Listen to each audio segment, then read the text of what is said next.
கிறிஸ்தவ வாழ்க்கையில் என்ன சிந்தனையை வந்து நம்ம செயல்படுத்தினா வெற்றி பெற முடியும்? பரலோக ராஜ்யம் தான் பிதாவோட சிந்தனை.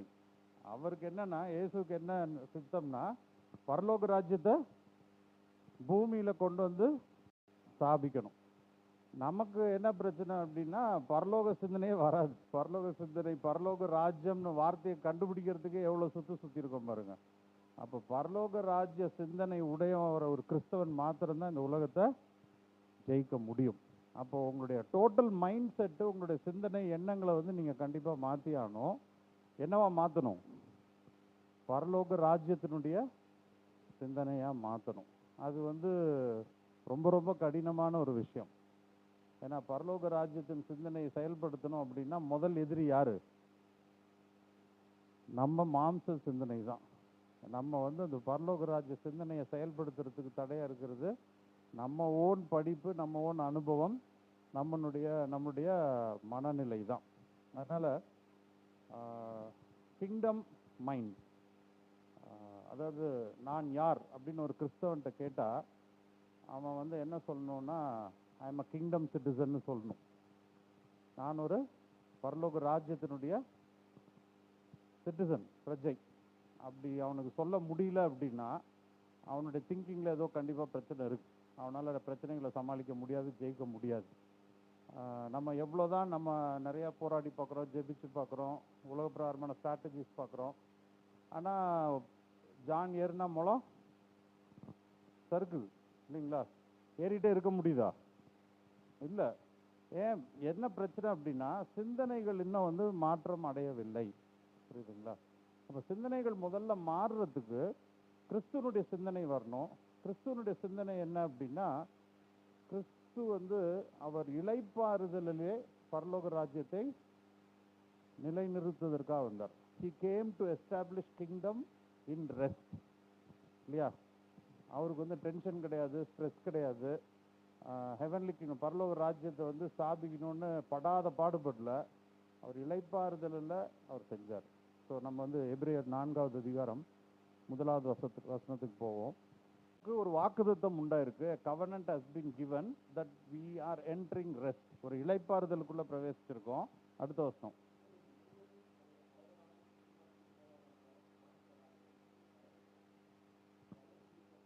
ஆமா, அப்போ வந்து பைபிள் ஒரு எச்சரிக்கை கொடுக்குது. ஒருவனும் அதை மிஸ் பண்ணிடக்கூடாது, விட்டு விடாதபடிக்கு எச்சரிக்கையா இருங்கள். இல்லையா? அப்ப இளைப்பாறுதலை விட்டு விடாம இருக்கணுங்கிறதுக்கு ஒரு காஷன் இருக்கு. பட் அந்த காஷனே நம்மளுக்கு என்ன பண்ண இருக்கிறதே என்னங்க, நிறைய பேருக்கு தெரியாது. இல்லையா? ஸோ அந்த இளைப்பாறுதல் ரொம்ப ரொம்ப important. Mind has to operate in rest. அந்த இளைப்பாறுதல் தான் கர்த்தருடைய வாக்குத்தத்தம். உங்க ஒரு பிரச்சனை வருது, ஒரு போராட்டம், ஒரு மேஜர் பிரச்சனை என்னங்க, ஃபினான்ஸ் தான்.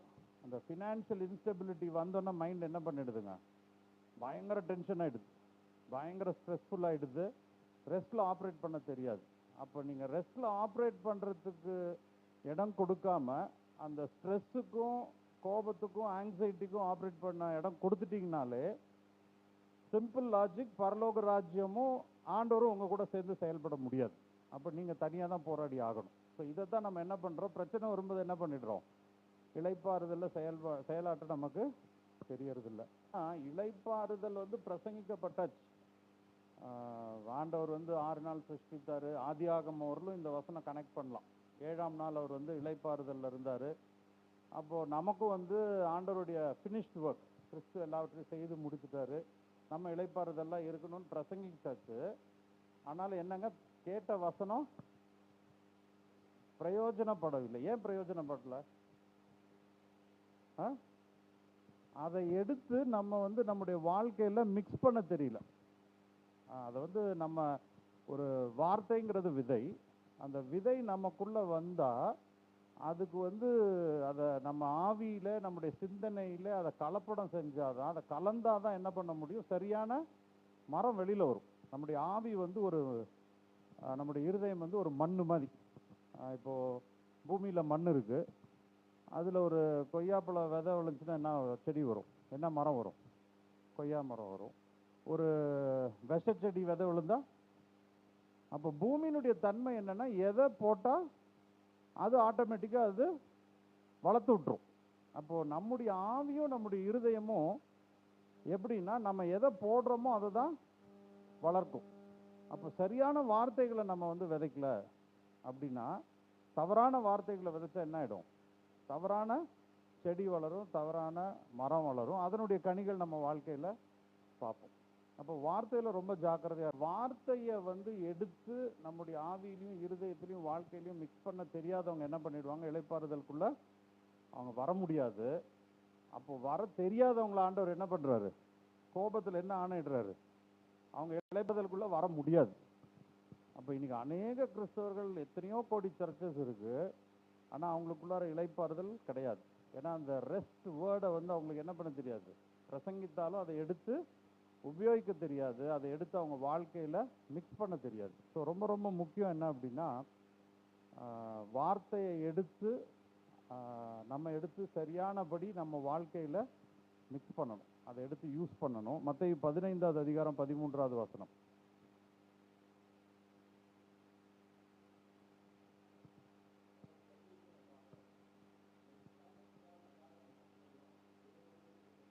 ஆமாம், இப்போ சரியான பரலோக ராஜ்யத்தினுடைய வார்த்தை நம்ம நிலத்தில் இருதயத்தில் போய் விழுகலைன்னா, அப்போ அது வேற என்ன விதை? உலகத்தினுடைய விதை. உலகத்தினுடைய விதை என்ன பண்ணுங்க? ஆட்டோமேட்டிக்காக உலகத்தினுடைய செடியாகும், மரமாகும். அப்போ அந்த வசனம் என்ன சொல்லுதுங்க? பரமபிதா நடாத நாற்றலாம். அப்போ அவர் விதைக்காத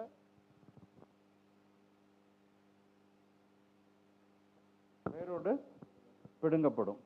அப்போ ஏன் வந்து பரலோக ராஜ்யத்தினுடைய வார்த்தைகள் செயல்படலை அப்படின்னா, ஃபஸ்ட்டு நம்ம என்ன புரிஞ்சுக்கிட்டோம்? அதை எடுத்து டெய்லி லைஃப்பில் நம்ம வந்து மிக்ஸ் பண்ணலை, பரலோக ராஜ்யத்தினுடைய சிந்தனைக்கு நம்ம மாறல, அந்த வார்த்தை பிரசங்கிக்கப்பட்டு நம்ம இளைப்பாறுதலுக்குள்ளே இருக்கோங்கிறத ஏற்றுக்கொள்ள முடியவில்லை. சந்தர்ப்ப சூழ்நிலைகள் வரும்போது என்ன ஆகிடுது? பயங்கர டென்ஷன், ரியாக்ஷன், உலகத்தினுடைய சிந்தனை வந்துடுது. அப்போ உலகத்தினுடைய சிந்தனை நம்ம இருதயத்தில் இருக்கும்போது பிதா என்ன பண்ணுறாருங்க? அந்த செடியை, அந்த நாற்றை பிடுங்கி எரிந்து விடுகிறார். அப்புறம் நம்ம பரலோக ராஜ்யத்துக்கும் அதனுடைய இளைப்பாறுதலுக்கும் நம்ம அந்நியர்களாக இருக்கிறோம். அப்போது நம்முடைய செயலாக்கம், நம்முடைய ப்ரொடக்டிவிட்டி, நம்முடைய முன்னேற்றம், நம்முடைய பிரச்சனைகள்லேருந்து ஜெயிக்கக்கூடிய தன்மைக்கு வேலி வந்து எங்கே இருக்கு? இவ்வளோதான் கேட்குறேன், சொல்லுங்கள். நம்ம என்ன நினச்சிட்டு இருக்கோம்? அந்த பிரச்சனைகள்லாம் எங்கே இருக்குன்னு நினச்சிட்டு இருக்கோம்?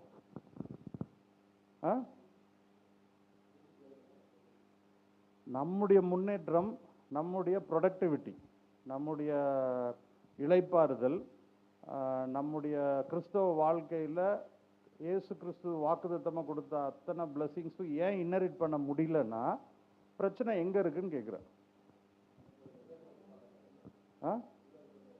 அந்த வேலி எங்கே இருக்கு? நமக்குள்ளே தான் இருக்கு.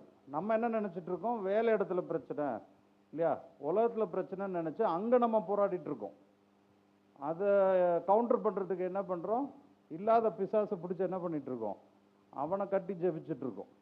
நமக்கு வந்து பொருளாதாரம் வரல அப்படின்னா பணத்தை பிடித்து வச்சிருக்கிற பிசாசை இயேசு நாமத்தில் கட்டுறாங்க நிறைய பேர்.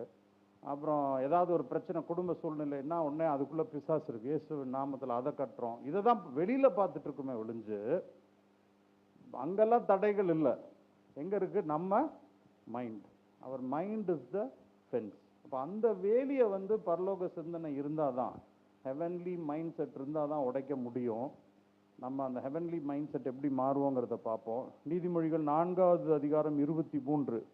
அந்த நம்முடைய செயல்பாட்டு திறமை, நம்முடைய சக்ஸஸ், ஒருவேளை நம்ம வந்து பிஸ்னஸில் தடுமாறலாம், ஃபினான்ஸில் தடுமாறலாம், நம்முடைய ஃபேமிலி லைஃப்பில் நிறையா இஷ்யூஸ் இருக்கலாம். அப்போ man's practical life, there are lot of issues. அப்போ அது எங்கேருந்து வருது அப்படின்னா, it's only from the heart. அப்போ அந்த ஹார்ட்டை வந்து மைண்டை we have to change it to kingdom mind set. when you operate, when you are in kingdom, you have already entered the kingdom. பரலோக ராஜ்யத்துக்குள்ளே நம்ம வந்துட்டோம். ஆனால் பரலோக ராஜ்யத்துக்குள்ளே வந்தால் போகாது, அதுக்குள்ளே இருந்து பரலோக ராஜ்யத்தினுடைய மனநிலை, சிந்தனையில் நம்ம செயலாற்ற கற்றுக்கொள்ள வேண்டும். பரலோக ராஜ்யத்துக்குள்ளே நிறைய பேர் வந்துட்டாங்க, ஆனால் அவங்களால என்ன பண்ண முடியல? பரலோக ராஜ்ய சிந்தனையை வந்து அவங்களால செயல்படுத்த தெரியல. உலக சிந்தனையில் பரலோக ராஜ்யத்தில் ஆப்ரேட் பண்ணுறாங்க. அப்போ உலக சிந்தனை, உலகத்தினுடைய சிஸ்டம் அப்படிங்கிறது வந்து சாத்தானுடைய சிஸ்டம். இது வந்து பைபிள் சொல்லுது பாபிலோனியன் சிஸ்டம். அந்த பாபிலோனியன் சிஸ்டத்துக்கும் ஹெவன்லி சிஸ்டத்துக்கும் சம்மந்தமே கிடையாது. பாபிலோனியன் சிஸ்டம் என்ன அப்படின்னாக்க, அது வந்து சொந்த முயற்சி, அதிகமாக உழைக்கணும். இப்போ எனக்கு அதிகமாக சம்பளம் வேணும், அதிகமாக காசு வேணும்னா ஒரு பிஸ்னஸ் இல்லை 3 பிஸ்னஸ் ட்ரை பண்ணணும், அதிகமாக வேலை செய்யணும். வேறு என்ன பண்ணலாம், பொருளாதார நெருக்கடி மட்டும் இல்லை, ஒரு உடம்பு பலவீனம், வியாதி, கஷ்டம், என்ன ஒரு நார்மல் மனுஷனுக்கு உண்டான எல்லா பிரச்சனைகளையும் வந்து பாபிலோனியன் சிஸ்டம் அப்படிங்கிறது, உலகத்துடைய சிஸ்டம் என்னன்னா, தன் முயற்சியில் எப்படியாவது சமாளிக்கணும். அது வந்து பார்த்திங்கன்னா இதுவரையிலும் அதை ஜெயித்த மனுஷன் யாருமே கிடையவே கிடையாது. அப்போது அந்த இளைப்பாறுதலில் வந்து மனுஷன் என்ன பண்ணுறான், உலக சிஸ்டமில் தேடுறான். ஏன் லாட்ரி சீட் வாங்குறான், ஏன் ரேஸுக்கு போகிறான், ஏன் குறுக்கோளியில் சம்பாதிக்கிறான், ஏன் லஞ்சம் வாங்குறான், ஏன் கடன் வாங்குறான். ஈஸியாக பணம் ஒரு இளைப்பாறுதல். இப்போதைக்கு இதை நம்ம எப்படி பண்ணுவோம், அடுத்து என்ன வருமோ அதை பார்த்துக்கலாம் இல்லையா. அப்போ பரலோக ராஜ்யத்தில் இருக்கோம், பரலோக சிஸ்டம்குள்ளே போகாமல் என்ன பண்ணுறோங்க, பாபிலோனியன் சிஸ்டம், வேர்ல்டு சிஸ்டத்தை கொண்டு போய் என்ன பண்ணுறோம், பரலோக ராஜ்யத்தினுடைய தேவனுடைய சிஸ்டத்துக்குள்ளே சொருகிறோம். அது கர்த்தருக்கு ரொம்ப அருவருப்பானது. God the most disgusting thing is, உன்னை நான் போஷிப்பேன்னு சொல்லிட்டு, ஒரு சின்ன எக்ஸாம்பிள், கெட்ட குமாரன் கதை எல்லாருக்கும் தெரியும் இல்லையா, ப்ராடிகல் சன். அவர் வந்து பெரிய ராஜானுடைய 2வது மகன். ராஜா எல்லாமே அவனுக்கு தேவையானதை வச்சிருக்கார், அவனுக்கு ஒரு குறையும் கிடையாது. ஆனால் அந்த 2வது குமாரன் என்ன பண்ணுறான், இந்த பரலோக ராஜ்ய சிஸ்டம் போர் அடிக்குது, சும்மா ரெஸ்ட் தானே, அங்கே ஒன்றுமே இல்லையே, அவன் ஒன்றும் அங்கே ஸ்வெட் பண்ண வேண்டியதில்லை, உழைக்க வேண்டியதில்லை, நான் போய் உலகத்தை பார்க்குறேன் இல்லையா. அப்போ பரலோக ராஜ்யம் சிஸ்டம்லேருந்து அவன் எங்கே போகிறான், உலக சிஸ்டம் பாபிலோனியன் சிஸ்டம்க்கு போகிறான். என் சொத்தை பிரித்து கொடு, வேர்ல்டு சிஸ்டம் இம்ப்ளிமெண்ட் பண்ணுறான். ஹெவன்லி சிஸ்டம்குள்ளார சொத்தை பிரித்து வாங்கிட்டு என்ன பண்ணுறான், நான் தனியாக சாதிக்கணும் அப்படின்னு சொல்லிட்டு போகிறான். உலக சிஸ்டத்தில் யாராவது ஜெயிக்க முடியுமா, சாதிக்கவே முடியாது, ஜெயிக்க முடியாது. எல்லாமே என்ன ஆகிடும், மைனஸ் ஆகிடும். மைனஸ் ஆகிட்டு கடைசியில் என்ன ஆகிடுங்க, சாப்பிட்றதுக்கு பிக் ஃபீடு கிடச்சிது, பன்னிக்கு போடுற தீவனம் கிடச்சிது, தவிட்டு கிடச்சிது. அப்போ அவன் யோசிக்கிறான், ஐயோ இந்த சிஸ்டம் சரியில்லை, அங்கே போய் வேலைக்காரில் கொஞ்சம் மேலான ஒரு வேலைக்காரனா கூட போயிடலாம் அப்படின்னு சொல்லிட்டு again he wants to come back to the father's heavenly system. அப்போ முதல்ல பிரச்சனை இருந்தால் நம்ம எங்கே திருப்பி வரணும், எங்கெங்க வரணும், பிதாவுடைய வீட்டுக்கு முதல்ல வரணும், ஹெவன்லி சிஸ்டம்க்கு வரணும். ஆனால் திருப்பி வரும்போது என்ன பண்ணக்கூடாது, உலக சிஸ்டமை திருப்பி கொண்டு வரக்கூடாது, பரலோக ராஜ்யத்தினுடைய சிஸ்டத்துக்கு நம்ம ஒப்பு கொடுக்கணும். அப்போது பிரச்சனை என்னன்னா, இளைப்பாறுதல் பற்றி நம்ம நிறைய கேட்டுட்டோம். ஆனால் ஒவ்வொரு நாளும் ப்ராக்டிக்கல் லைஃப்பில் நம்ம இளைப்பாறுதலில் நம்முடைய மனநிலை எப்படி செயல்படுத்துறது இல்லையா, அதை நம்ம பழக்கலை அப்படின்னா ரொம்ப கஷ்டம். நம்முடைய சக்ஸஸ் இன் லைஃப் 2 சிஸ்டமில் ஆப்ரேட் பண்ண முடியாது. ஒன்று, ஒரு பக்கம் பாபிலோனியன் சிஸ்டம் 90% நம்மளை போட்டு சுற்றி சூழ்ந்துருக்கு, அழுத்திட்டு இருக்கு, அது இன்ஃப்ளூயன்ஸ் பண்ணுது. 10% நம்ம வந்து ஒரு ஸ்பிரிச்சுவல் கனெக்ஷன் பரலோக ராஜ்யத்தில் இருக்கும். அப்போது 10% என்ன பண்ணணும்னா 90% மேற்கொள்ளணும். It has to overcome the வேர்லி சிஸ்டம். அப்போது ஃபென்ஸ், லிமிட், நம்முடைய வேலிகள், நம்முடைய தடைகள், என்னால் இவ்வளோதான். யூஸ்வலாக என்ன சொல்லுவேன், எங்கள் அம்மாவுக்கு வயசாயிடுச்சு, எங்கள் அம்மாவுக்கு வந்து எங்கள் அப்பா 60 வயசுலேயே இறந்துட்டாரு. நிறைய பேர் ஃபேமிலியில் சொல்லுவாங்க இல்லையா, என்னோட ஜீன் அப்படி, டயபெட்டிஸ் வந்துருச்சு, பிபி வந்துருச்சு, இதெல்லாம் எங்கள் ஜீன்லேயே இருக்குது. அப்போ நீங்கள் என்ன சொல்கிறீங்களோ என்ன ஆகும், உங்கள் ஹார்ட் என்ன பண்ணும், உங்கள் பாடி ஆட்டோமேட்டிக்காக அதை கேட்டு அதன்படி செயல்பட ஆரம்பிக்கும். அப்போது நான் வந்து வயசாயிடுச்சு, பேசாமல் வீட்டில் ஒரு ஓரமாக உட்காருன்னு ஒருத்தவங்க சொல்லுவாங்க. அதை நீங்கள் உள்ளே ஏற்றுக்கிட்டிங்கன்னா என்ன ஆகிடும் அப்படின்னா, நீங்கள் ஆட்டோமேட்டிக்காக வயசாக மாறுவீங்க. So we have to reject that word. வயசாயிடுச்சு ஓரமாக உட்காருங்கிறது ரொம்ப காமன் வேர்ட். அது வந்து Babylonian system, not kingdom system. Kingdom system என்ன அப்படின்னா, கிறிஸ்து வர நான் உயிரோடு இருப்பேன், ஏன்னா சாகாமையை வந்து அவர் நமக்காக வாங்கி கொடுத்துட்டாரு. இந்த கர்ஸ் இஸ் broken, சாபத்தை உடைச்சிட்டாரு. அப்போ என் சரீரம் பலவீனம் அடையுது அப்படிங்கிறத பரலோக ராஜ்ய சிந்தனை என்ன அப்படின்னா, என் சாவுக்கு ஏதுவான சரீரத்தை உயிர்ப்பிக்கிறவர் பரிசுத்தாக. நம்ம எல்லாம் சொல்லாமா, நம்ம சரீரத்தை தொட்டு என் சாவுக்கு ஏதுவான சரீரத்தை உயிர்ப்பிக்கிறவர் பரிசுத்தாவியானவர். ஆமாம், அப்போ நமக்கு வந்து சாவு கிடையாது, புரியுதுங்களா? நீங்கள் சாகணும்னு விருப்பப்பட்டா கண்டிப்பாக போகலாம். அப்போ இருதயம் என்ன நினைக்குதோ அதுதான் வந்து ஃபென்ஸ், அந்த வேலி அடைக்க ஆரம்பிச்சிடும். அப்போ நம்ம வார்த்தைகளையும் சிந்தனைகளையும் பரலோக சிந்தனையாக மாற்றினா உங்களை கொண்டு தேவன் பரலோக ராஜ்யத்தை இங்கே ஸ்தாபிக்கிறதுக்கு அவர் முயற்சி செய்கிறார். அது ஒரு பெரிய போராட்டம், அதுக்கு ஆட்கள் வேணும். நம்ம என்ன பண்ணுறோம்? கேட்டும் பிரசங்கித்தும் அதை கேட்டும் அதை பிரயோஜனப்படுத்த தெரியாதவங்களா நம்மளே தடுமாறுனா மற்றவங்களுக்கு எப்படி பரலோக ராஜ்யத்தை பற்றி சொல்லித்தர முடியும்? அப்போ நம்முடைய பலவீனங்களை நம்ம முதல்ல பேசுகிறத நிறுத்தணும், நம்முடைய தோல்விகளை பேசுகிறத நிறுத்தணும். பவுல் வந்து பார்த்தீங்க அப்படின்னா, அவர் ரட்சிக்கப்படுறதுக்கு முன்னாடி, இயேசுவை சந்திப்பதற்கு முன்னாடி என்னவா இருந்தாருங்க? அவர் பேர் என்னங்க? சவுல். அப்போ அவர் என்ன பண்ணார்? கிறிஸ்தவர்கள் எல்லாம் அடித்தார், கொன்னார், ரொம்ப பர்சிக்யூட் பண்ணார். ஆனால் ரட்சிக்கப்பட்டதுக்கப்புறம் அவர் ஸ்டேட்மெண்ட்டை படிச்சிங்கன்னா மாறி இருக்கும். நான் குற்றமில்லாதவனாக இருக்கிறேன்னு சொல்கிறார். ஆக்சுவலாக பயங்கர குற்றவாளி அவர் தான். ஆனால் அவர் என்ன பண்ணுறாரு? பழைய சிந்தனையை கம்ப்ளீட்டாக என்ன பண்ணிட்டாருங்க? ரிமூவ் பண்ணிட்டார். ஸோ புது சிருஷ்டி அப்படிங்கிறத அவர் பிலீவ் பண்ணுறதுனால தான் எல்லா விதத்துலையும் நான் குற்றமற்றவன் அப்படின்னு சொல்கிறாரு. ஸோ அந்த மைண்ட் செட் வந்து பரலோக ராஜ்யத்தில் நீங்கள் அந்த மைண்ட் செட் உள்ளவங்களா வரணும். ஆனால் பிசாச டெவில் என்ன பண்ணுவான்? அந்த வேர்ல்ட் சிஸ்டம் என்ன பண்ணுவான்? உங்கள் பழைய ஃபெயிலியர்ஸை ப்ராம்ப் பண்ணி, நீ இப்படிப்பட்ட ஆள் தான், நீ திருந்தவே முடியாது, நீ பிறந்ததுலேருந்து இதுதான் உன் கேரக்டரு, இதை தான் சொல்லிகிட்டே இருப்பான். So every day you have to believe and you have to speak. பரலோக ராஜ்ய சிந்தனை உடையவர்களாக நீங்கள் வந்து பிதாவினுடைய சிந்தனையை ஏற்றுக்கொண்டு அதை நீங்கள் பேசி பயிற்சிக்கிறவர்களாக இருந்தால் மட்டும்தான் இந்த உலகம் உங்களுக்கு கீழ்ப்படியும். இல்லைன்னா உலகம் வந்து ஒரு பெரிய சவால் இல்லையா? அப்போ நம்ம என்ன விதைக்கிறோமோ அதுதான் ப்ரொடியூஸ் பண்ண முடியும். அதனால தான் என்ன சொல்கிறாரு? நம்ம நாக்கு, நம்முடைய tip of the tongue is the power for life and death. மரணத்துக்கும் ஜீவனுக்கும் நாவல் அதிகாரம் இருக்குது. அப்போ நம்ம வந்து மரணத்தை பேசுகிறோமா, ஜீவனை பேசுகிறோமா? இப்போ அன்றாட வாழ்க்கையில் வந்து இரிட்டேஷன், கோபம், ஃப்ரஸ்ட்ரேஷன் இல்லையா? நார்மலாக நம்ம என்ன ஆட்டோமேட்டிக் கில்லிங் வேர்ட்ஸை பேசினோன்னா அது ஆட்டோமேட்டிக்காக என்ன ஆகும்? அதை சோவ் பண்ணுறோம், அது நம்ம பாடியில் செயலாக ஆரம்பிக்கும். எபிரேயர் 4வது அதிகாரம் 4வது வசனம் திருப்பி படிப்போம்.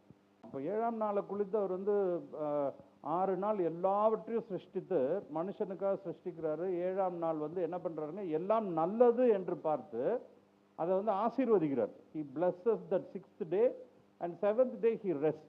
அப்போ 7ஆம் நாள் ஓய்வு எடுத்தார் அப்படிங்கிறத வந்து அந்த கானான் தேசத்துக்குள்ளே போவதற்காக மோசே அவங்களுடைய ஆட்கள் எல்லாம் போகிறாங்க. போய் என்ன சொல்கிறாங்க? அந்த கானான் தேசத்தை சுதந்திரித்து கொள்ள முடியாது, மிகப்பெரிய ஜெயன்ஸ் இருக்காங்க, அவங்களெல்லாம் எதிர்த்து போராட முடியாது, அப்படி ஒரு ஸ்டேட்மெண்ட் வருது. ஆனால் யோசுவா என்ன சொல்கிறான்? கண்டிப்பாக நம்ம கான்கர் பண்ணுவோம். அப்போ என்ன விதைக்கிறோமோ அதுக்குண்டான நம்முடைய திறமைகள் அதுக்கேற்ற மாதிரி மாறும், நம்முடைய டேலண்ட்ஸும் நம்முடைய கிஃப்ட்ஸும் ஆப்ரேட் ஆகும். அப்போது நம்முடைய ப்ரொவிஷனை கொண்டு வர்றது நம்முடைய விஷன். அப்போ நம்ம விஷனுக்கு ஏற்ற மாதிரி தான் ப்ரொவிஷன் வரும். இப்போ என்னுடைய விஷன் என்ன அப்படின்னா, நார்மலாக சொல்கிறேன், ஒரு சாதாரண மனுஷனுடைய விஷன் என்னென்னா, 40-50 வயசில் வந்து வயசாக ஆரம்பிச்சிரும். அதுக்கப்புறம் கொஞ்சம் கொஞ்சமாக நம்ம வந்து சிக்னஸை எதிர்பார்க்குறோம், டெத்தை எதிர்பார்க்குறோம், அதுக்குள்ளார ஏதாவது ஒன்று சேஃப் பண்ணணும். இது வந்து லிமிட்டட் மைண்ட் செட் இல்லையா? மோசேக்கும் அதே மாதிரி தான் சூழ்நிலை இருந்தது. ஆக்சுவலாக அவன் ஒன்றும் இல்லாதவனாக இருந்தான். ஆனாலும் அவனோட 80வது வயசில் என்ன பண்ணுறாரு ஆண்டவர்? நீ போய் திருப்பி ஈஜிப்டை போய் சேலஞ்ச் பண்ணுன்றார். அதுக்கு ஒரே ஒரு கோல் மட்டும்தான் அவனுக்கு இருக்குது. ஸோ அவன் மைண்ட் செட்டே என்ன பண்ணுறாரு? கம்ப்ளீட்டாக மாற்றுறாரு. So you have to go with the kingdom mind set. அப்போ நம்மக்கிட்ட என்ன இருக்குங்கிறது விஷயமே கிடையாது. நம்ம விஷன் என்னவோ அதுக்கேற்ற மாதிரி என்ன பண்ணுவார்? அதுக்கேற்ற மாதிரி ப்ரொவிஷனை வந்து ஆண்டவர் கொடுப்பாரு. நம்ம vision is based on education இல்லையா? நம்ம எவ்வளோ படிச்சிருக்கோம், நம்மளுக்கு எவ்வளோ விஷயம் தெரியும், இதுதான் நம்முடைய விஷன். ஆனால் பரலோக விஷன் கம்ப்ளீட்டாக வேறு. பரலோக விஷன் என்னென்னா, it's not depending on your quality, qualification, ability, functionable capacity இதெல்லாம் கிடையாது. உங்கள் திறமை இதெல்லாம் ஒன்றுமே கிடையாது. நீங்கள் அவைலபிளா, பரலோக ராஜ்யத்துக்கு செயல்படுவதற்கு நீங்கள் அவைலபிளா, நீங்கள் ஒப்பு கொடுக்குறீங்களா? அப்போ தேவன் உங்களை கொண்டு அவருடைய மகிமை அவர் வெளிப்பட செய்ய விருப்பப்படுறார். யோவான் 14வது அதிகாரம் 10வது வசனம். இப்போ ஃபர்ஸ்ட் நம்ம பரலோக சிந்தனை, பரலோக ராஜ்யத்தினுடைய சிந்தனைக்கு நம்ம மாறணும் அப்படின்னா, இயேசு கிறிஸ்து வந்து அந்த மனநிலைக்கு எப்படி வந்தாருனாக்கா, அவர் என்ன சொல்றாருங்க? பிதா என்னில் வாசமா இருக்கிறார். அப்ப நம்ம ரட்சிக்கப்பட்டோம்னா முதல்ல நமக்குள்ள யார் வாசமா இருக்காங்க? இயேசு கிறிஸ்துனுடைய பிதா. இப்போ நமக்கும் ஒரு பிதாவா இருக்கார். ஸோ த கிரியேட்டர் நமக்குள்ள வாசமா இருக்கிறாருங்கிறத நம்ம முதல்ல அக்செப்ட் பண்ணணும். நம்ம வந்து 90% என்ன பண்ணிட்டோம்னா அந்த தாட்டை கழட்டி விட்டுருவோம். சொல்லுவோம், சண்டே ஞாபகம் வரும், சில டைம் இங்கே பிரசங்கம் பண்ணும்போது ஞாபகம் வரும், பிரச்சனை பண்ணும்போது சத்தியமாக ஞாபகம் வராது. பிதா நமக்குள்ளே இருக்காருங்கிறத மறந்துடுவோம். நமக்குள்ள ஒரு ஆளவந்தான் இருப்போம், அவன் வந்துடுவான் வெளியில். அவன் என்னன்னாக்கா பயம், திகில், பிரச்சனை, பலவீனம் இதெல்லாம் வேலை செய்யும். ஆனால் இயேசு கிறிஸ்து அந்த மாதிரி சமயத்தில் என்ன பண்ணலைங்க? அவர் சொல்கிறார், இயேசு கிறிஸ்துவோட ஸ்டேட்மெண்ட் என்ன? பிதா என்னில் வாசமா இருக்கிறார். அப்போ ஃபர்ஸ்ட் கிங்டம் மைண்ட் செட், பரலோக ராஜ்யம் உங்களோட சேர்ந்து செயல்படணும் அப்படின்னா முதல்ல பிதா நீங்க இருக்கிறத ஒவ்வொரு நாளும் சிந்திக்கணும், ஒவ்வொரு நாள் நீங்க அறிக்கையிடணும். அப்போதான் வந்து பரலோக ராஜ்யம் உங்களுக்காக செயல்பட ரெடியா இருக்கும். அடுத்து அவர் என்ன சொல்றாரு? அந்த வசனம் செகண்ட் பார்ட் படிங்க. அப்போ கிரியைகளை நமக்குள்ள இருந்து செய்யறது யாருங்க? யாருங்க? கிரியேட்டர், பிதா.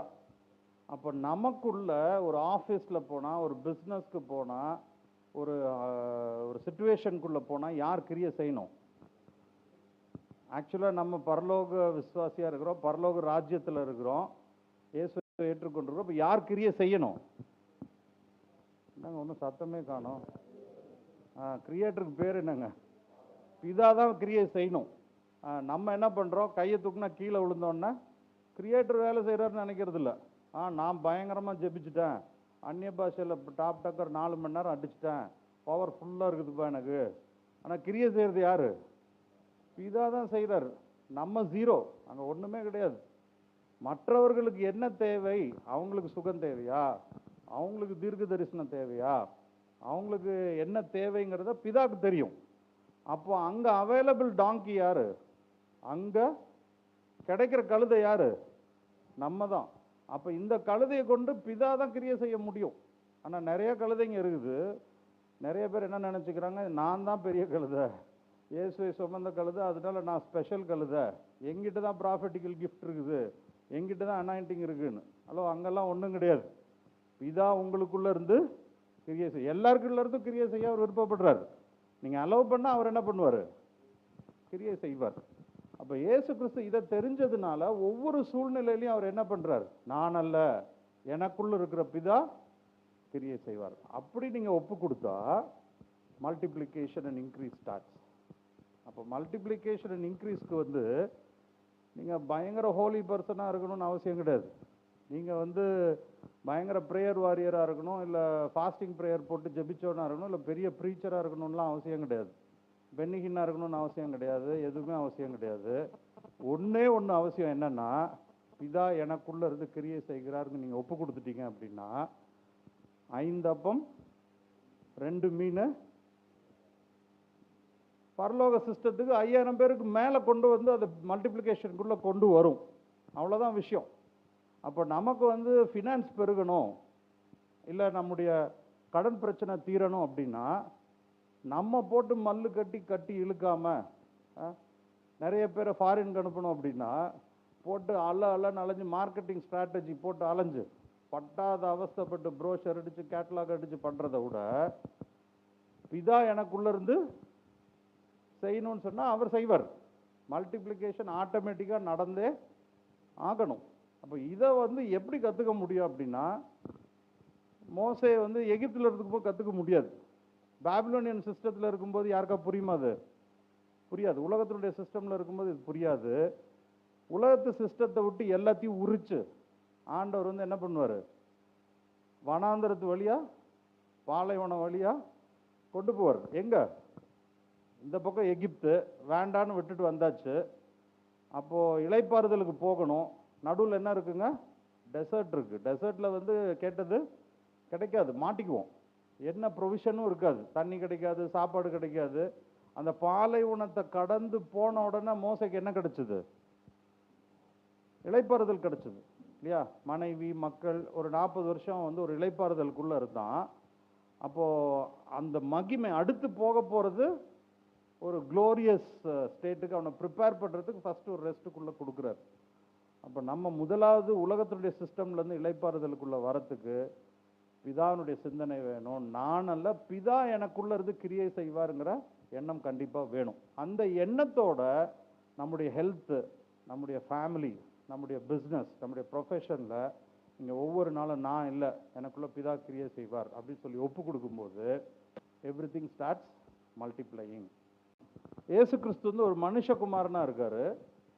அவர் ஏன் மனுஷகுமாரன் சொல்றோம், தேவகுமாரன் சொல்றோன்னு உங்களுக்கு தெரியும். அவர் இயேசு கிறிஸ்து பூமியில வந்தாரு. அப்போ அவர் தேவனாக செயல்பட முடியாது இல்லையா? ஏன் செயல்பட முடியாது? யாராவது சொல்ல முடியுமா? ஏன் ஜீசஸ் வந்து தேவனா செயல்பட முடியாது? பிதா எனக்குள்ள இருக்குன்னு சொல்றாரு. ஆனா ஏன் பிதா, அவர் காடாவே ஏன் வரல? ஏன் மனுஷனா வந்தார்?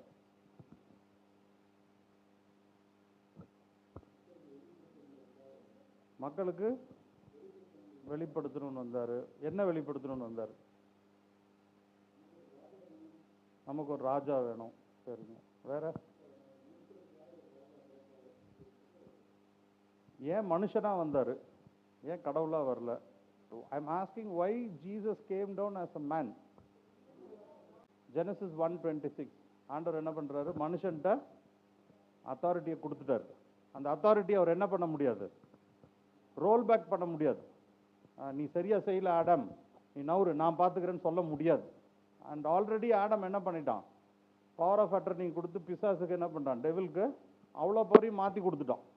இப்போ அவ்வளோ பவர் மாற்றினதை காட் டைரக்டாக வந்து தள்ளி விட முடியாது. மனுஷனாக வந்து தான் செய்ய முடியும். ஏன்னா power has been given to man. So it took God to come down as a man for nearly it took 4000 years. தன்னுடைய மகிமையிலிருந்து மனுஷனா அவர் மாறுறதுக்கு எவ்வளோ வருஷம் ஆச்சுங்க? 4000 years ஆச்சு. ஏன்னா மனுஷனா வந்தால் தான் என்ன பண்ண முடியும்? இழந்ததை மனுஷனா திருப்பி he can redeem இல்லையா? அப்போ he did not function as a god. அப்போ it will be violation if he acts as a god. இந்த பூமியில வந்து தேவனா அவர் வேலை செஞ்சிருந்தாருன்னா அது வந்து வயலேஷன். அவர் சொன்ன வார்த்தையை மீறின மாதிரி ஆயிடும். மனுஷனா அவர் என்ன பண்ணிட்டாரு? செயல்படுத்தினார். அப்போ மனுஷன் செயல்படுறதுக்கு என்ன தேவைப்பட்டுச்சு? பரலோக சிந்தனை வேணும், பரலோக ராஜ்யத்தினுடைய கனெக்ஷன் வேணும்னா அவருக்கு என்ன தேவைப்பட்டுச்சு? Holy Spirit. ஏன்னா without the Holy Spirit he cannot function, he cannot operate the heavenly kingdom. புரிஞ்சுதுங்களா? இப்போ ஆடம் கிட்ட என்ன இல்லை? ஹோலி ஸ்பிரிட் இல்லை. அதனால அவனால பரலோக ராஜ்யத்தை புரிஞ்சுக்க முடியல, அந்த வேல்யூ தெரியல, ஆப்ரேட்டும் பண்ண முடியல. But when Jesus Christ came as a man, it was essential that the Holy Spirit had to be with him and he needed that anointing. அந்த anointing இல்லாமல் என்ன பண்ண முடியாதுங்க? அவர் பரலோகத்தினுடைய ராஜ்யத்தை புரிஞ்சு கொள்ள முடியாது, பரலோகத்தினுடைய செயல்பாடுகளை அவர் செயல்படுத்தவும் முடியாது. இப்போ நமக்கு அனாயிண்டிங் இருக்கா இல்லையா? இருக்கு. ஆடம்க்கு இல்லை இல்லையா? கிறிஸ்துவின் மூலமா நம்மளும் என்ன பண்ணிட்டோம்? அபிஷேகம் பண்ணப்பட்டோம். அப்போ நம்ம வந்து என்ன பண்ணணும்? ஆப்ரேட் இன் ஹெவன்ஸ் கிங்டம் இல்லையா? Kingdom principles, not on world systems. கிறிஸ்து எப்பொழுது வந்து அபிஷேகம் பெற்றுக்கொண்டாரோ அந்த வினாடியிலிருந்து கடைசி வரை என்ன சொல்றாரு? என் சொந்தத்திலாவது எதையுமே நான் பேசல, எதையுமே நான் செய்யல இல்லையா? நம்ம அப்படிப்பட்ட ஒரு டெஸ்டிமனி சொல்ல முடியுமா? நைட் ஆனா கொத்து பரோட்டா சாப்பிடணும்னா பிதாட்ட கேட்குறோமா? சிக்கன் ஃப்ரைட் ரைஸ் நூடுல்ஸ் சாப்பிட்டோம். ஆனா இயேசு கிறிஸ்து என்ன பண்ணியிருப்பாரு? என்ன பண்ணியிருப்பாருங்க? என்ன சாப்பிடணும்னா கூட என்ன பண்ணியிருப்பாரு? இதாட்ட கேட்டிருப்பாரு இல்லையா? அப்போ நம்ம வந்து என்ன பண்றோம்? Major part we are missing out. We don't allow God to operate. We are operating God. தேவனை நம்ம தான் செயல்படுத்துறோம். ஏன் என்னுடைய சிச்சுவேஷன்ஸுக்கு நீ வா, நான் சொல்கிறத செய், என்னுடைய விருப்பத்துக்கு நீ கொண்டு வா. எனக்கு இன்னைக்கு பிரியாணி வேணும், எனக்கு இன்னைக்கு காசு வேணும், எனக்கு இன்னைக்கு வந்து அது வேணும் இது வேணும், இதுக்கு நீ கடவுள் தேவை. ஆனால் அது வந்து என்னன்னா கெட்டகுமாரன் கதை. பாபிலோனியன் சிஸ்டத்தை கொண்டு போய் ஒரு ஹெவன்லி சிஸ்டம்குள்ளே இன்ஃபியூஸ் பண்ணுற மாதிரி அது வேலை செய்யவே செய்யாது. ஆனால் நம்ம என்ன பண்ணணும்னா, எப்படி இயேசு கிறிஸ்து பிதாவினிடத்தில் கேட்டு பரலோக சிந்தனை உடையவராக இருந்து பரிசுத்தாவியானவர் என்ன சொன்னாரோ அதை மட்டும் பேசினாரு, செஞ்சார். இப்போ இதை வந்து இதுதான் ஆப்ரேட்டிங் ஆன் ரெஸ்ட். இப்போ இளைப்பாறுதலில் நம்ம எல்லாவற்றையும் செய்ய முடியும் அப்படின்னா, முதலாவது கம்ப்ளீட் ஷிஃப்ட், நம்முடைய எண்ணங்கள் சிந்தனைகள் எல்லாவற்றையும் பரிசுத்த ஆவியானவர் பிதா கையில் கொடுத்து, நான் இல்லை பிதாவே எனக்குள்ள நீங்கள் கிரியை செய்யுங்க. இதை என்னைக்கு செய்கிறோமோ அன்னைக்கு மல்டிப்ளிகேஷன். இயேசு கிறிஸ்துவோட டெஸ்டிமனி இல்லையா, 5 அப்பம் 2 மீன், எவ்வளவோ அற்புதங்கள். ஏன்னா அவர் என்ன பண்ணார், பிதாவையும் பரிசுத்தாவையும் ஆப்ரேட் பண்ண விட்டுட்டு அவர் பேசாமல் இருந்தார். பேதுரு கிட்ட போகிறாரு. பேதுரு என்னவா இருக்காங்க, மீன் பிடிக்கிறவனா இருக்கான். அவன் பரம்பரை மீன் பிடிக்கிறவன் இல்லையா, அவங்க அப்பாவுக்கு மீன் பிடிக்க தெரியும், தாத்தாவுக்கு மீன் பிடிக்கிற தொழில் தெரியும். அவனுக்கு ஃபிஷ்ஷிங் டெக்னிக்ஸ் மீன் பிடிக்க போய் சொல்லி தரலாமா? அவன் என்ன சொல்லுவான், போய் இப்படி தான் மீன் பிடிக்கணும்னு சொன்னால் என்ன சொல்லுவான், எனக்கு தெரியும், என் பரம்பரைக்கே மீன் பிடிக்கிறத பற்றி தெரியும், நீ என்னையா சொல்லி தரேன்பான். ஆனால் அவனுக்கு என்ன கிடைக்கலைங்க, ஒரு நாள் மீன் கிடைக்கல. இப்போ அங்கே யார் வரா, அவர் என்ன பண்ணாருங்க, அவர் மீன் பிடிக்கிறவராக இருந்தாரா? அவர் என்ன வேலை பண்ணிட்டு இருந்தார், கார்பெண்டர், தச்சு வேலை செய்கிறவர் இல்லையா. இப்போ ஒரு மீனவன்ட்ட போய் தூத்துக்குடியில் போய் மர வேலை செய்கிறவன், யோ இப்படி மீன் பிடியான்னு சொன்னால் அவன் என்ன சொல்லுவான், உன் வேலையை பார்த்துட்டு ஓ எனக்கு தெரியும் என் தொழிலை பற்றி. ஆனால் பேதுரு அப்படி சொன்னானா, ஒரு கார்பெண்டர் அவர் சொல்கிறாரு வலையை மாற்றி போடு அப்படின்னு சொல்லும்போது அவன் என்ன பண்ணுறான், அந்த கப்பலையே என்ன பண்ணுறான், அந்த டீமையே என்ன பண்ணுறான், இயேசு கையில் கொடுக்குறான். அவர் சொன்னதுக்கு ஒப்பு கொடுத்து அவன் செயல்படுறான். மாற்றி போடும்போது என்ன ஆகுது, மல்டிப்ளிகேஷன் இன்க்ரீஸ். அப்போ நம்ம வீட்டில் இருக்கிறோம், நம்முடைய ஃபேக்ட்ரியில் இருக்கிறோம், நம்முடைய ஆஃபீஸில் இருக்கோம், நம்முடைய பிஸ்னஸில் இருக்கோம், அதுதான் கப்பல். மீன் சிக்க மாட்டேங்குது. சிந்தனையை வந்து இயேசுக்கிட்ட, அந்த கப்பலை என்ன பண்ணுங்க, இயேசுக்கிட்ட கொடுக்கணும். அதை கொடுக்க முடியாமல் தான் என்ன பண்ணுறோம், நான் ஓட்டுறேன் ஆண்டவரே நீ கூட மட்டும் இரு, நான் பார்த்து இழுக்கிறேன்றோம். வரவே வராது. நானும் அப்படி தான் இழுத்து இழுத்து பார்க்குறேன், வரமாட்டேங்குது. என்ன சொல்கிறாரு, நீ கம்ப்ளீட்டாக என்கிட்ட ஹேண்ட் ஓவர் பண்ணு. அப்போ அந்த ஷிஃப்ட், பீட்டர் வந்து அடுத்த கேள்வியே கேட்கலாம், நீங்கள் யார், நீ என்ன தொழில் செய்கிற, உனக்கு எப்படி ஐடியா தெரியும்லாம் கேட்கல. அவன் என்ன சொல்கிறான், அவர் சொன்னதுக்கு முழுவதுமா அந்த டீமே என்ன பண்ணுறான், வலையை மாற்றி போட சொல்கிறான். ஒருத்தன் மட்டும் இல்லை, அவன் கூட நிறைய பேர் வேலையாட்கள் செஞ்சாங்க. அந்த கப்பலுடைய கம்ப்ளீட் ஃபோக்கஸ் ஆண்டவர் கையில் கொடுத்தான். அவனுடைய பலன் மிகுதியாக இருந்தது. He reaped a big harvest. அதே மாதிரி தான் ஜோசப் இல்லையா, அடிமையாக அவன் விற்கப்பட்டான். அப்போ அவன் வந்து பாபிலோனியன் சிஸ்டம் என்னங்க, அடிமைகளை விற்பது வாங்குவது. அந்த ஒரு உலக சிஸ்டத்துக்குள்ளே வாங்குதல் வாங்கல் விற்பனை, இதுதான் நம்ம செஞ்சுட்ருக்கோம், ட்ரேடிங் பண்ணிகிட்டே இருக்கிறோம். இதில் நம்ம வந்து லாபம் சம்பாதிக்க முடியுமா, முன்னேற முடியுமான்னு பார்த்துட்ருக்குறோம். நம்ம பொருளாதாரம் என்ன பண்ண முடியும், இருக்கிறத விற்க பார்க்குறோம், வாங்க மாட்டேங்கிறான் இல்லையா. இப்படி நிறைய சிக்கலில் மாட்டிகிட்டு இருக்கோம். அப்போ இங்கே வந்து என்ன இல்லை, மல்டிப்ளிகேஷன் இல்லை, பிரச்சனைகள் இருக்குது. இன்க்ரீஸ் ஆக மாட்டேங்குது, மல்டிப்ளிகேஷன் ஆக மாட்டேங்குது.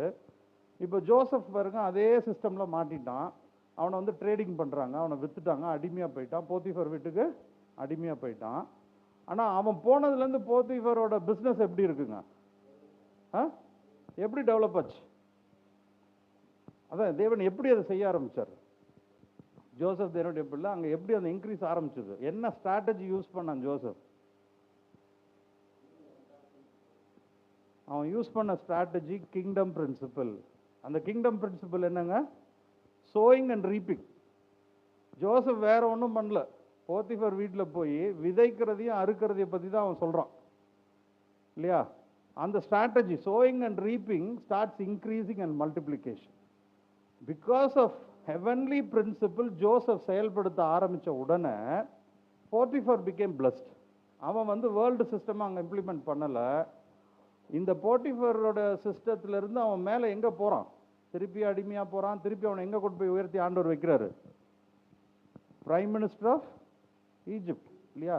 அப்போ வேர்ல்டு சிஸ்டம் அந்த உலக சிஸ்டத்துக்குள்ளார, பாபிலோனியன் ஈஜிப்சியன் சிஸ்டத்துக்குள்ளார why Joseph was very popular, ஏன் அவன் ஆண்டவர் பிளஸ் பண்ணாரு அப்படின்னா, அவன் யூஸ் பண்ண ஸ்ட்ராட்டஜி என்னங்க? Sowing and reaping. ஃபேமின் அப்போ என்ன பண்ணா? Sowing and reaping. புரியுதுங்களா? அப்போ God's principle multiplication increase is only by sowing and reaping, not by trading, not by buying and selling. இது ரெண்டுமே டிஃப்ரெண்ட் சிஸ்டம். நம்ம என்ன பண்ணுறோம்? காடோட கிங்டமில் இருந்துட்டு ட்ரேடிங் பண்ணி பார்க்குறோம். ட்ரேடிங்கை வந்து என்ன பண்ணுறோம்? ஆண்டவரே பிளஸ் பண்ணுங்க அப்படின்னு சொல்கிறோம். அது வேலைக்கே ஆகாது. இந்த ப்ரேயர் நடக்காது, இது மல்டிப்ளை ஆகாது. So the difference of mind set to operate in kingdom principle, first, do not have your heart as limit. உங்களுடைய இருதயம் உங்களுக்கு தடை போடக்கூடாது. நீங்கள் என்ன வார்த்தை பேசுகிறீங்களோ அதற்கு ரொம்ப ஜாக்கிரதையாக இருக்கணும். எனக்கு பலவீனமாகிடுச்சு, வயசாகிடுச்சு, என்னுடைய கெப்பாசிட்டி இவ்வளோ தான், நானும் மனுஷி தானே, எனக்கு உணர்ச்சிகள்லாம் இருக்குது, இதுக்கு மேலெல்லாம் தாங்க முடியாது, இதுக்கு மேலே பொங்கி எழுந்துருவேன் நான், இதெல்லாம் பாபிலோனியன் சிஸ்டம். அப்போ உங்களுக்குள்ள பிதா இல்லை. பிதா இருந்தால் இதெல்லாம் சொல்ல மாட்டோம். பிதா இருந்தால் என்ன பண்ணுவோம்? நான் இல்லை ஆண்டவரே, இந்த சிச்சுவேஷனை ஹேண்டில் பண்ணுறது பிதா. இயேசு கிறிஸ்து என்ன சொல்கிறார்? எனக்குள்ள இருக்கும் பிதா கிரியை செய்கிறார். அப்போ how blessed we are. It's the Father who works inside us and we don't allow him to work. So that is the major issue. அடுத்து யாத்ராகமம் 14:14 ஆண்டவர் என்ன சொல்கிறாரு? சும்மா இரு, நான் உனக்காக யுத்தம் செய்வேன். ஸோ கிரைஸ்ட் வரத்துக்கு முன்னாடியே மோசஸ் கிட்டே ஆண்டவர் என்ன பண்ணுறாரு? இந்த பிரின்சிபல் அப்ளை பண்ணுறாரு. யூ பி அட் ரெஸ்ட், நான் உனக்காக ஃபைட் பண்ணுவேன். So when situations are dangerous, ரொம்ப மோசமான சூழ்நிலை வரும்போது நம்ம வந்து நான் இல்லை, பிதா எனக்குள்ளேருந்து இங்கே கிரியை செய்ய போகிறார் அப்படின்னு you have to be at rest. இதுதான் கிங்டமோட இம்பார்ட்டன்ட் மைண்ட் செட். 1 பேதுரு 1:18. ஃபர்ஸ்ட் ஆஃப் ஆல் நம்மளை பார்த்து கேட்க வேண்டிய கேள்வி என்னன்னாக்கா, ஒவ்வொரு நாள் ஹூ ஆம் ஐ, நான் யார்? நம்ம ஐடென்டிட்டி என்ன சொல்லணும்?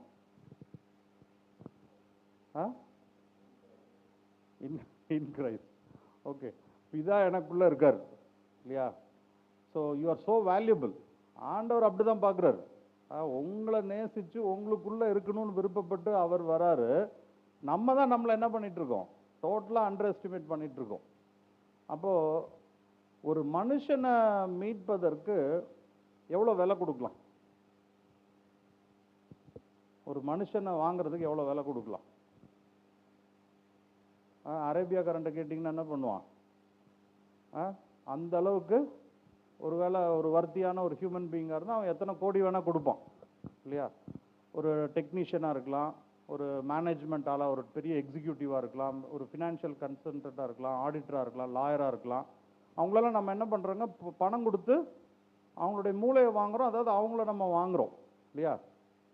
ஆனால் பிசாசும் வந்து பொருளை கொடுத்து சிலதெல்லாம் வாங்கியிருக்கான். அதனால தான் அவனுக்கு வியாபாரின்னு பேர் இல்லையா? அவன் என்ன எதை கொடுத்து யாரை வாங்கினான் தெரியுமா?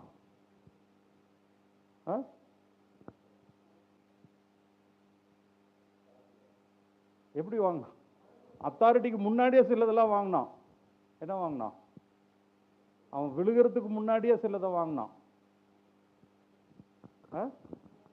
தங்கம் வெள்ளி என்ன பண்ணான்? மனுஷனுக்காக பைசோன் நதி பக்கத்தில் ஏதேன் தோட்டத்தில் இருந்து வெளியில் வர இடத்துல எல்லாம் தங்கம் வெள்ளி ஆண்டவர் மனுஷனுக்காக விதைச்சாரு. பிசாசு என்ன பண்ணான்? அதை திருடி ஃபஸ்ட்டு அங்கே தான் திருடுறான். திருடி என்ன பண்ணான்? அவன் போட்டுட்டான். மற்றவங்களுக்கு என்ன பண்ணான்? மற்ற தூதர்களும் கொடுத்து அவங்கள விலைக்கு வாங்கினான். அதனால தான் ஒரு டீம் அவனோட சேர்ந்து விழுந்து போச்சு. ஒரு சேனை தூதர்கள் அவனோட விழுந்து போனாங்க இல்லையா? So he becomes a trader. அப்போ ட்ரேடிங் யார் ஃபார்முலா?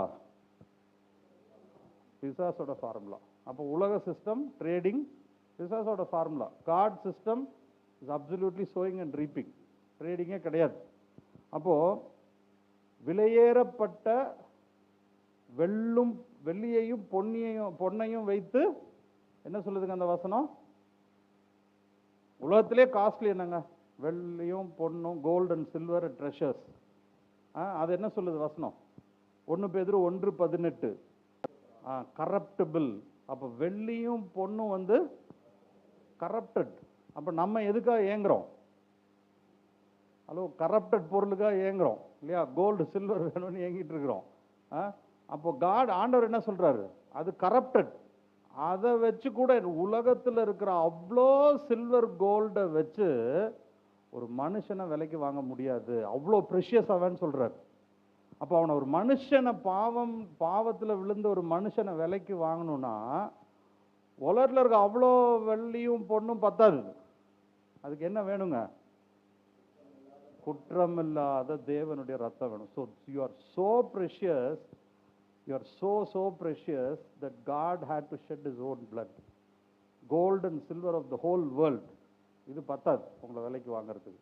அப்போ தேவன் உங்களை வந்து அவருடைய குற்றமில்லாத ரத்தத்தில் வாங்கியிருக்கிறாரு. அப்போ நீங்கள் எவ்வளோ வேல்யூபிள் இல்லையா?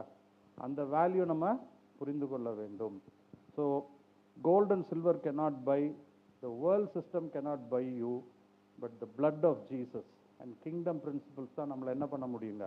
It will put us back in the right path. ஆண்டவர் வந்து நம்ம யூஸ்வலாக என்ன சொல்லுவோங்க? Lord of lords, king of. அப்போ இங்கே லார்ட் யாரு? இல்லை, லார்டு வந்து யாரு? பிதா தான். லார்ட்ஸ் யாரு? நம்ம. கிங் யாரு? கிங்ஸ் யாரு? நம்ம தாங்க கிங்ஸு. King Jesus. அப்போ நம்ம என்ன பண்ணணும்? இனிமேல் லார்ட்ஸ் அண்ட் கிங்ஸா இருக்கணும். நம்ம என்னவா இருக்கோம்? இல்லை பெக்கர்ஸ் இல்லை, மேனேஜர், சேல்ஸ் எக்ஸிக்யூட்டிவ் இல்லையா, டெட்டர், சஃபரர், சிக்னஸ் ஹோல்டர், இதுதான் நம்மளுடைய பொசிஷன், டெசிக்னேஷன். டயபெட்டிஸ் பேஷண்ட் எல்லாம் சிக்னஸ், இதெல்லாம் நம்ம வந்து இப்படி இருக்கிறோம். ஆனால் God tells that we are kings and lords. புரியுதுங்களா? அப்போ when you are depending on world, உலகத்தினுடைய சிஸ்டத்தை நீங்க பேசும்போது நீங்க வந்து என்ன பண்றீங்கன்னா, எரேமியா 17:5. let's go to the last verse. 17வது அதிகாரம் 5வது வசனம். அப்போ இதை வந்து கொஞ்சம் மாற்றி படிப்போம். ஃபர்ஸ்ட் verse படிங்க. ஃபர்ஸ்ட், உலக சிஸ்டத்தின் மீது நம்பிக்கை வைத்து தன் சொந்த அனுபவம், பதவி அனுபவம், அறிவை புய பலமாக வைத்து பரலோக ராஜ்யம் சிந்தனை இல்லாத மனிதன். என்னங்க ஆண்டவர் சொல்றாரு? என்னங்க சொல்றாரு? அப்ப எத்தனை பேர் சபிக்கப்பட்டோன்னா சுத்திட்டு இருக்கிறாங்க பாருங்க. கிறிஸ்தவர்கள் தான், சர்ச்சுக்கு போறவங்க தான், அந்நிய பாஷை பேசுறவங்க தான், உஃப்னா கீழே உழுவுற டேலண்ட் எல்லாம் இருக்குது தான். ஆனா சிஸ்டம் எங்க இருக்குது? Babylonian system. அப்போ எரேமியா 17:5 நம்ம செயல்படுத்தும் போது பிதாவை நம்ம செயல்பட விட முடியாது. உலகத்தின் எண்ணங்களை நம்ம செயல்படுத்திட்டு இருக்கும் பொழுது அவன் என்ன ஆயிடுறாங்க? சபிக்கப்பட்டவன். புரியுதுங்களா? So that's disgust for God. அருவருப்பான விஷயம் ஆண்டவருக்கு. ஏன்னா காட் அவருடைய சொந்த ரத்தத்தை கொடுத்து உங்களை விலைக்கு வாங்கி அவர் என்ன பண்றாரு? மல்டிப்ளிகேஷன் அண்ட் இன்க்ரீஸை உங்க மூலமா என்ன பண்றாரு? உலகத்துக்கு கொடுக்கணும்னு விருப்பப்படுறாரு. ஸோ நம்மளே இங்கே மல்டிப்ளிகேஷன் அண்ட் இன்க்ரீஸுக்கு நம்ம ஏங்கிட்டு இருக்கிறோம். ஏன் ஏங்கிட்டு இருக்கோம்னா, பிதா கிட்ட நம்மளை ஒப்பு கொடுக்கறதுக்கு மனசு இல்லை. அவர்கிட்ட நம்ம முழுமையாக கொடுக்காம அவரை வந்து நம்ம சிஸ்டத்துக்கு இழுக்க பார்க்குறோம். ஸோ இந்த சேஞ்ச் வந்து it is very much needed. இப்போ சாத்தானுடைய சிஸ்டம் இஸ் பாபிலோனியன் சிஸ்டம், நம்ம நல்லா புரிஞ்சுட்டோம். இப்போ ஆண்டவர் வந்து அதை என்ன பண்ண சொல்றாருன்னா, சாத்தான் பார்த்தீங்கன்னா எல்லாமே அவனுடைய சிஸ்டம் வழியாக போகணுன்னு தான் அவன் வந்து கண்ட்ரோல் பண்ணுறான். நீங்கள் எங்கே போனீங்கனாலும் ஃபினான்ஸில் இன்றைக்கி வீட்டில் வந்து பிளட் ப்ரெஷர் இல்லையா, டென்ஷன், அசிங்கமான வார்த்தை, இரிட்டேஷன், ஃப்ரஸ்ட்ரேஷன், அப்புறம் ஒரு ஆங்ஸைட்டி, டிப்ரெஷன், எல்லாத்துக்கும் மெயின் ரூட் காஸ் என்னவா இருக்குங்க?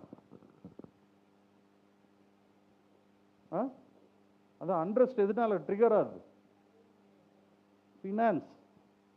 நீங்கள் என்னதான் நீங்கள் வந்து ஒரு லெவலில் நீங்கள் ஸ்பிரிச்சுவலாக க்ரோ ஆனாலும் ஃபினான்ஸ் இறக்கிடுச்சுன்னா என்ன ஆகிடுங்க? ஆட்டோமேட்டிக்காக அதெல்லாம் ட்ரிகர் ஆகிடும் இல்லையா? டக்குன்னு ரியாக்ட் ஆகிடுவோம். அப்போ ஃபினான்ஸில் வந்து அவன் என்ன பண்ணுறான்? அவனுடைய சிஸ்டத்துக்குள்ளே நீங்கள் அடி பணிஞ்சே போகணுங்கிறதுக்காக அவன் வந்து ஃபுல்லாக நெருக்கடி கொண்டு வரான். ஆனா ஆண்டவர் வந்து என்ன பண்றாரு, இந்த பையிங் செல்லிங் ட்ரேடிங் இதெல்லாம் விட்டுட்டு நீ அவன் சிஸ்டம்குள்ளாரையே போகாம அவனை சுத்தி வா அப்படின்றாரு. அவனை சுத்தி வர சிஸ்டம் என்ன, அவன் பக்கத்திலே போகாத. அப்ப பிசாசு வந்து இயேசு கிறிஸ்துட்ட என்ன காமிக்கிறான்? 40 நாள் உபவாசம் கழிச்சு வந்த உடனே அவன் என்ன காமிக்கிறான்?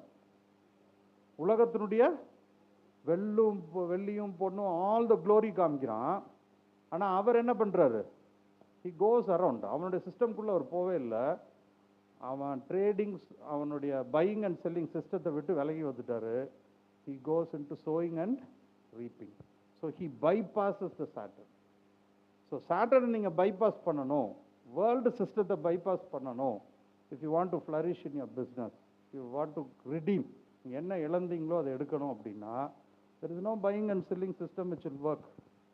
அது செயல்படவே முடியாது. அதுல செயல்படும், அதோட வேதனையும் இருக்கும்.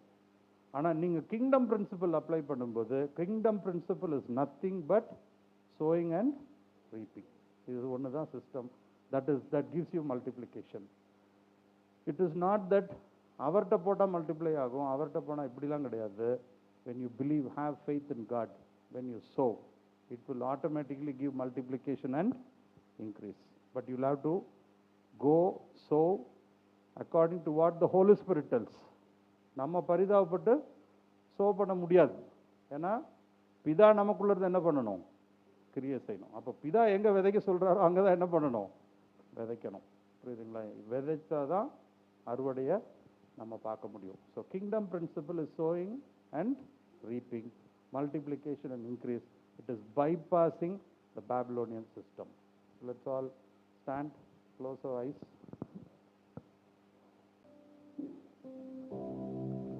சிறிது நேரம் நம்ம வந்து let's allow the Father to work in us. நம்முடைய மனசு இவ்வளோ நாள் எவ்வளவோ சிந்தனைகள், நம்முடைய அனுபவங்கள், நம்முடைய தோல்விகள், முதலாவது தோல்விகள் வரும், நம்முடைய போராட்டங்கள் வரும், இதுக்குடைய பிரச்சனைகளுக்குண்டான தீர்வுகள் நம்ம வந்து உலகத்துல தேடிட்டே இருக்கிறோம். ஆட்களை மாற்றி பார்க்குறோம், பொருட்களை மாற்றி பார்க்குறோம், சூழ்நிலையை மாற்றி பார்க்குறோம், நமக்கு ஆலோசனை சொல்கிறவங்களை மாற்றி பார்க்குறோம். ஆனால் அங்கெல்லாம் நமக்கு விடுதலை இல்லை. எப்போ விடுதலை அப்படின்னா, எப்போ பிதா நமக்குள்ளது கிரியை செய்ய நாம் உத்தரவு கொடுக்கிறோமோ அப்போது நமக்கு பெருக்கம், multiplication and increase. So let's wait for the anointing of multiplication and increase. Allow the Holy Spirit to move. Few minutes. Allow your spirit to connect with Holy Spirit. பரிசுத்த ஆவியானவரோடு பிதாவுடைய மகிமையை நாம கனெக்ட் பண்ணுகிறவர்களாக, தொடுகிறவர்களாக, தைரியமாக கிருபாசனத்தை தொடுகிறவர்களாக, அவர் நான் உலக தோற்றத்திற்கு முன்பாக, நம்மை உருவாக்குவதற்கு முன்பாக நமக்காக வைத்திருக்கிற அந்த நிறைவை, அந்த பெருக்கத்தை, அந்த மல்டிப்ளிகேஷன் இன்க்ரீஸை நம்ம சுதந்திரித்து இனி வரும் நாட்களில் ஒரு இளைப்பாறுதலோடு இழந்தவைகளை திருப்பி பெற்றுக்கொள்ளும்படியாக கர்த்தர் உதவி செய்யும்படியாக, நான் அல்ல ஆண்டவரே, பிதா எனக்குள்ள நீர் கிரியை செய்யும்படியாக நான் ஒப்புக் கொடுக்கிறேன். எனக்குள்ள நீங்க இருக்கீங்கப்பா. உங்களுக்கு எல்லாம் தெரியும், என்னோட சிச்சுவேஷன்ஸ் எல்லாமே தெரியும். பிதா நீங்க செய்யுங்க, நீங்கள் யுத்தம் செய்யுங்க. எங்களால முடியாது, எங்களால முடியவில்லை என்பதுதான் உண்மை. எங்களுடைய ஒவ்வொரு சூழ்நிலையிலையும் உங்களுடைய எண்ணத்தில், உங்களுடைய பாதத்தில் வைக்கிறோம். எங்களுடைய குடும்ப சூழ்நிலைகளை வைக்கிறோம், எங்களுடைய பொருளாதார சூழ்நிலையை வைக்கிறோம், என்னுடைய சரீரத்தில் இருக்கிற எல்லா பலவீனங்கள், வியாதிகள், கஷ்டங்கள், போராட்டங்கள், இவைகள் எல்லாம் உங்களுடைய சமூகத்தில் வைக்கிறோம்.